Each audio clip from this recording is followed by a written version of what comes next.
Good afternoon, everyone.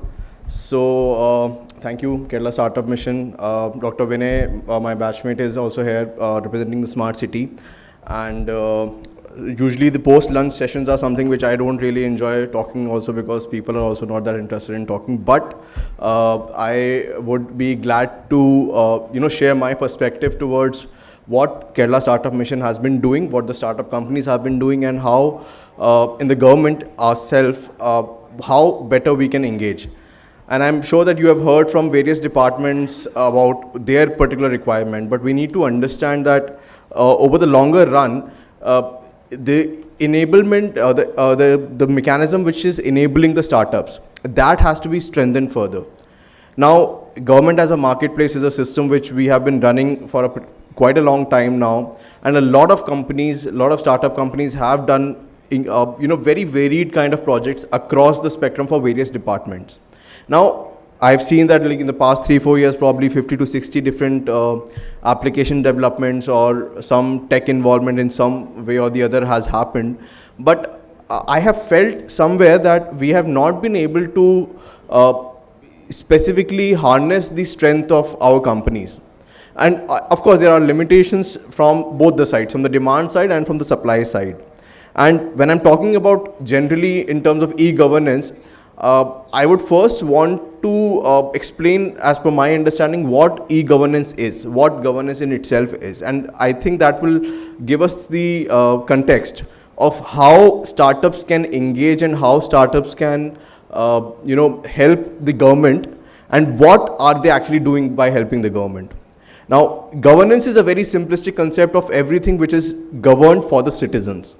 Now, any citizen service, and I'm sure every citizen of our country, of our state, has had to interact with the government for something or the other. It could be a very minuscule thing like income certificate or a caste certificate, or a unfortunate event like overspeeding ticket, lack of maybe some document that you don't have. These interactions are what government is actually doing. Governments take care of the systems in which the citizens are able to get certain services. Those services can be anything: providing water, providing electricity, providing parking spaces, providing a command center, providing corona information, providing healthcare. These are all services. Now, what goes behind that is what governance is. And sadly, in government sector, we have been thinking about e-governance as only purchasing more hardware, more computers, and providing more internet bandwidth speeds. That is what our limited understanding has always been for a very long time now. And now, once the age of internet has much more matured and we understand that, okay, having a website is not something which is a major advantage. Now, everybody has a website, everybody has a web application. It's not something which is unique, it is by default required. I don't think a government would be there if we don't have an online presence. Now, what next? And that is where the startup companies come. And if you think about the past 10, 20 projects which the startup companies have delivered for the government, it could be something related to a website development, it could be something related to, a web application in which people can register themselves and maybe see some back-end support, some front-end support which is required. So these all come out down to categories of probably grievances, compliance, government intervention in terms of certificates, in terms of services which are required, and in terms of basically front-end services. Now, front-end services are something which we need to expand upon.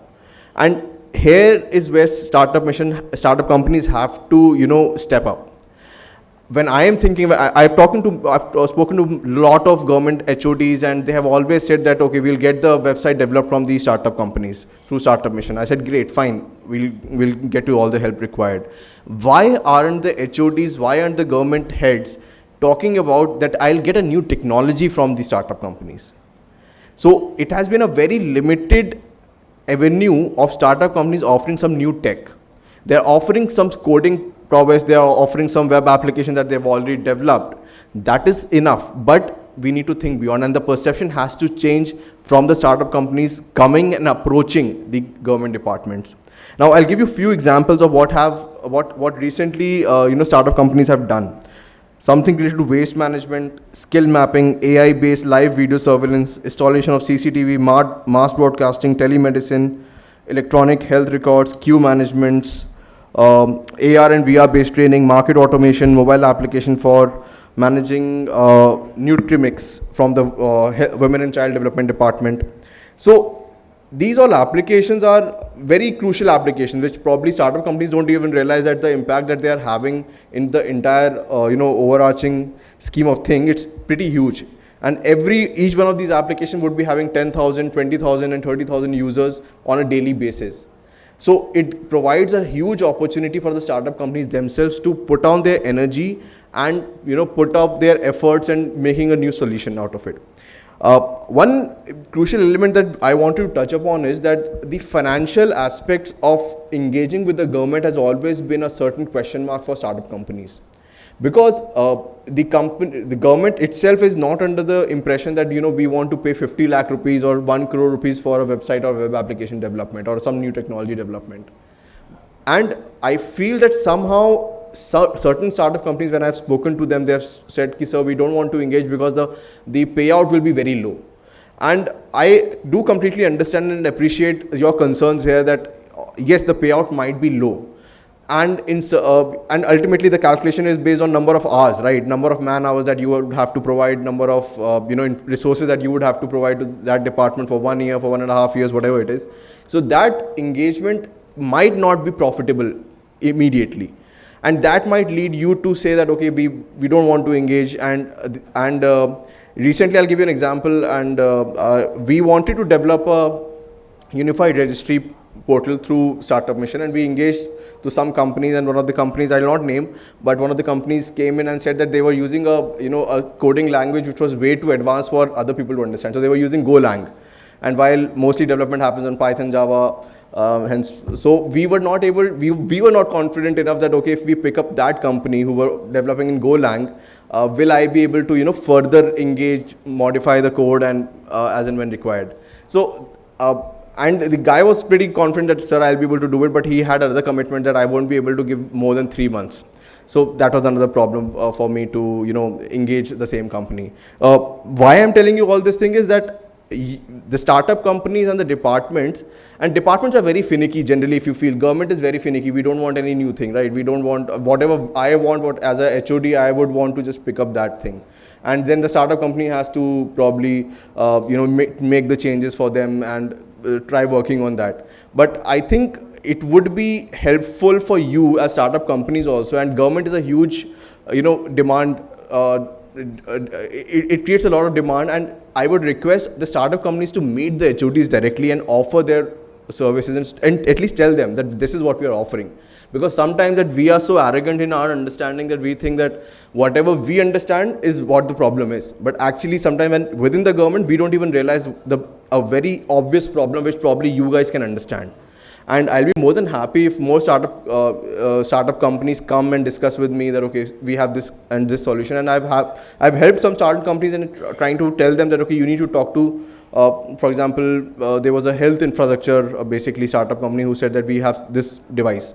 So I forwarded them to KMSCL so that they could have spoken to KMSCL MD and probably engaged certain developments in that direction. So there has to be a hustle from your end also, in which you are talking to department heads, telling what your product is. And as I told you, it might not be immediately profitable for you, but I am 100% sure that it will provide a huge learning experience for the startup company itself, because you will be working with the government sector, high impact government sector, where the number of intakes, the number of users are pretty high. And all these things are something which will enhance the experience of the government in itself and ultimately help the citizens. And then you can also be proud that okay, we developed that system which all the farmers in Kerala are using. So it's as simple as that. Now coming to my request actually to startup companies in the future is that Kerala government is now coming on to a lot of major technology upgradations in terms of connectivity. And 5G rollout is going to be one of the most, aggressively thought about strategy for the Kerala government now. Now 5G use, I'm sure like you guys have much better products, much more use cases in terms of how 5G can be used, and because you already know IoT, blockchain, and I don't want to discuss all those things because those are much spoken about things. Ultimately, you need to come up with me and say, sir, we have a product using blockchain that might help the government. Now, that is one simple small case. Connectivity using 5G. For example, right now the problem is that people don't know what 5G is going to look like. We understand that 5G will have better speeds, fine. But what is the impact of having a low latency, high multiple inputs, multiple output antennas? What will it help in?